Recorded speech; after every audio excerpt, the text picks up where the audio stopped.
Today, I'm reviewing the EPZ P50 tribrid driver hi-fi earphones. We've got one dynamic, two balanced armatures, and two planars. Let's get it.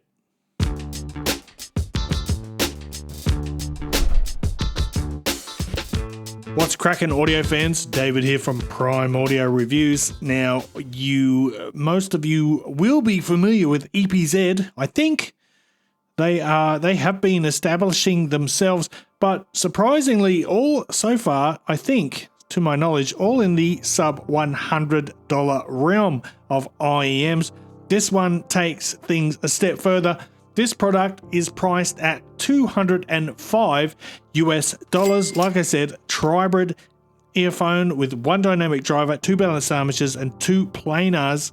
Not only is it their first sort of next tier in price IEM, it's also their first hybrid driver unit as well. So yeah, very interesting stuff. Let's get into it.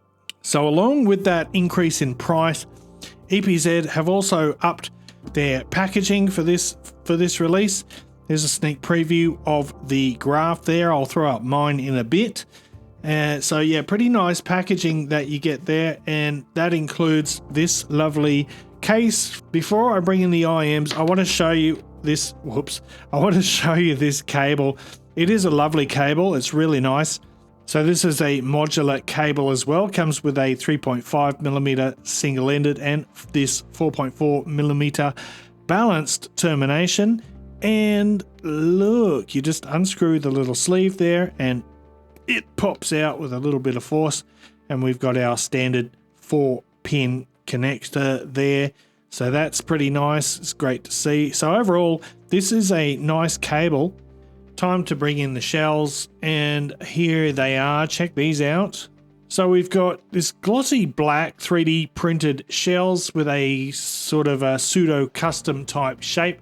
The alloy face plates are matte silver, and they've got this sort of futuristic industrial style. I think they look really cool. You got that metallic surface with the perforated grill, gold grill underneath. It gives it this nice mechanical and sort of engineered look, futuristic. I think they look sweet as. And these are super comfortable too. Yep, very nice, very nicely built. Amazing shells. They do feel like a $200 IEM, but let's get right into the sound. I'll plop those down right there, and I will tell you, first of all, that the tuning of the P50, it appears to be based on the new meta tuning with a little bit less bass. So as a result of that tuning, it falls just slightly on the warmer side of neutral, and it has a clear and a balanced sound graph.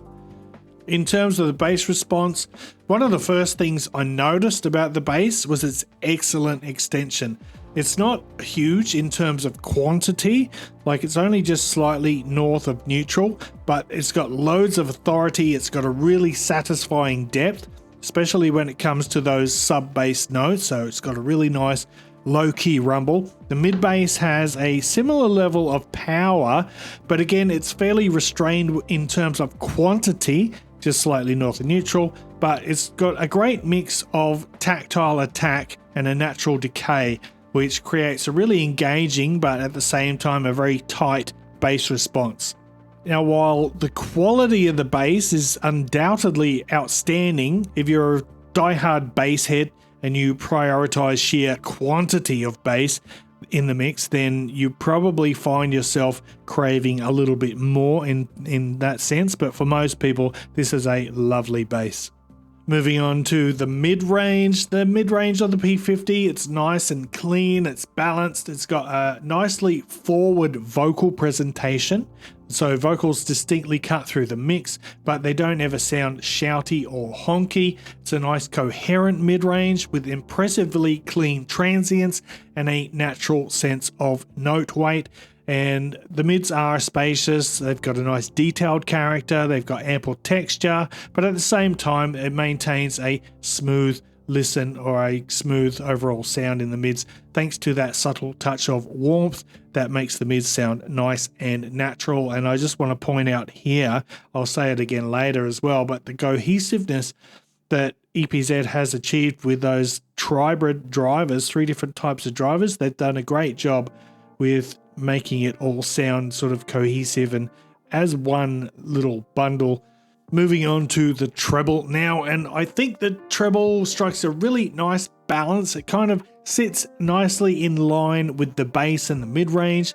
It's got a sense of airiness, it's got good extension in the highs, but it doesn't ever venture into that sizzle or tizzle territory, meaning it's a smooth treble presentation. It's undeniably crisp and detailed, but it manages to remain non-fatiguing even when you're doing those longer listening sessions. The clarity and the resolution are definitely strong in the treble.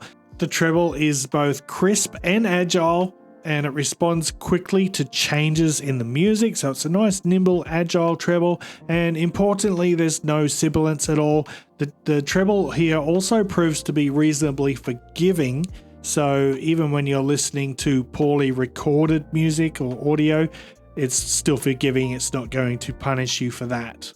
And then finally, for soundstage and technicalities, we got a nice wide soundstage, nice open soundstage with good depth and good layering, which gives the music a spacious feel, and in addition to that, a nice sense of height in the stage.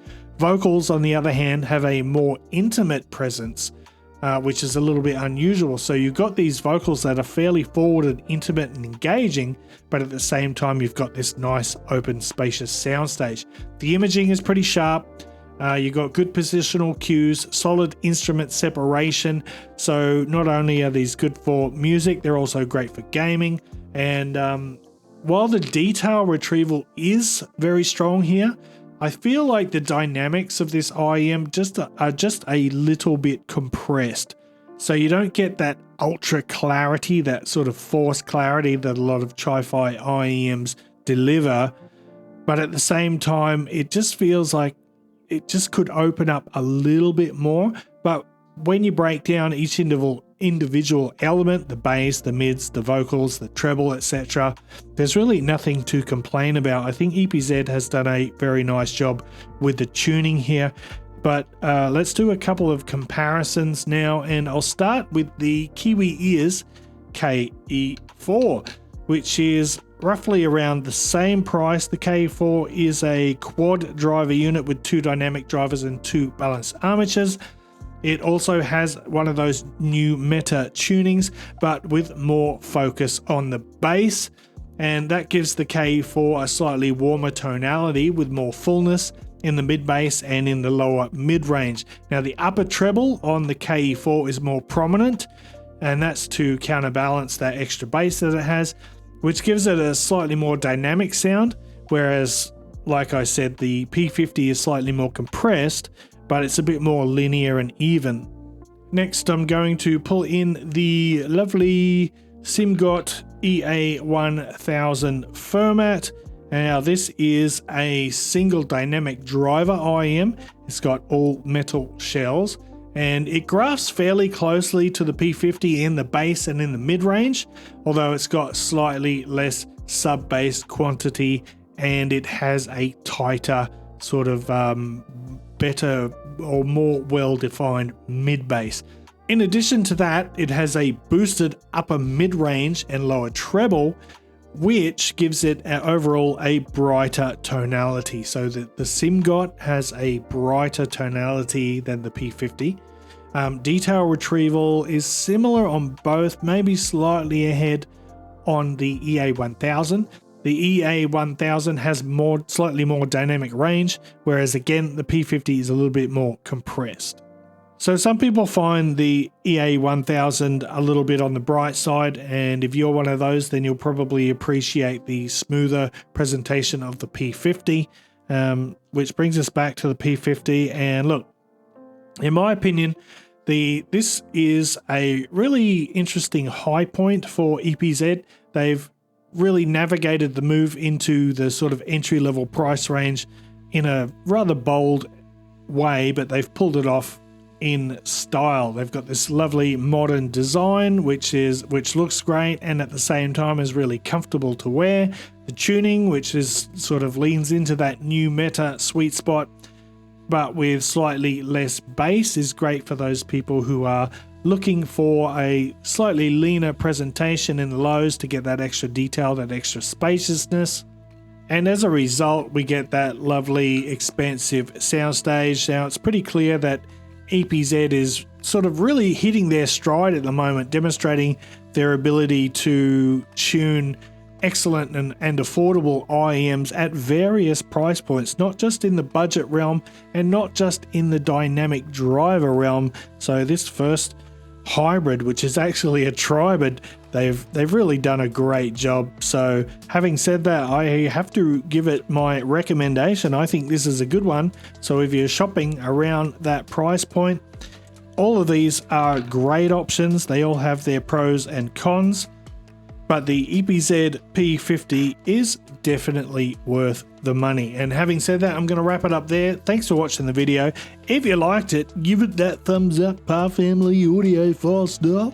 And if you want to support the channel, which would really help me out, check out the Patreon link down below. For as little as $2 or $2, you can become a Patreon and get some additional content, behind the scenes videos, etc.